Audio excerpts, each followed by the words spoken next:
Good evening student, কেমন আছো তোমরা সবাই? সবাই ভালো? আরে সিনিয়র ভাই, আসসালামু আলাইকুম। কেমন আছেন আপনি? আমি তো ভাবতেই পারি না যে আপনি এখানে আছেন। আমি ভাবছি আপনি লজ্জা পেয়ে রিটেক টিটেক নিয়ে গ্রাজুয়েশন কমপ্লিট করে ভার্সিটি ছেড়ে দিচ্ছেন, কিন্তু আপনি তো তা যাবেন না, কারণ আপনি তো বেহায়া। তোমাদের সাথে পরিচয় করে দিই, তোমাদের সবার সিনিয়র, তোমাদের কি মনে হয় আমারও সিনিয়র হবে, কে কে দেখতে জানি না। তো তোমাদের সিনিয়র ভাই হচ্ছে আরমান ভাই। ওনার সাথে যারা ছিলেন তারা গ্রাজুয়েশন কমপ্লিট করে মাস্টার্স শেষ করে বিয়ে শাদী করে বাচ্চা কাচ্চা নিয়ে সেটেল। জুনিয়ররা তার সিনিয়র হয়ে যাচ্ছে, কিন্তু আমাদের ভাই কিন্তু আমাদেরকে ছেড়ে যাচ্ছে না। কেন? ভালোবাসা। সে যে আমাদের প্রতি ভালোবাসা দেখিয়েছে, আমরা কি পিছিয়ে থাকবো? আমরাও পিছিয়ে থাকবো না, আমরাও তার ভালোবাসার প্রতিদান দিব। কিভাবে দিব? আমি হেড অফ ডিপার্টমেন্টের সাথে কথা বলবো, আমরা নতুন একটা ডিপার্টমেন্টের ব্যবস্থা করবো।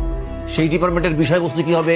যে বিষয়ে আমাদের আরমান সাহেব পারদর্শী, যে সে কিসের উপর পারদর্শী, সেটা হচ্ছে গ্যাঞ্জাম, মারামারি, বদমাশি। এইটার আয়োজন করতে পারি, তাহলে আমি নির্ঘাত যে সে পাশ করবে।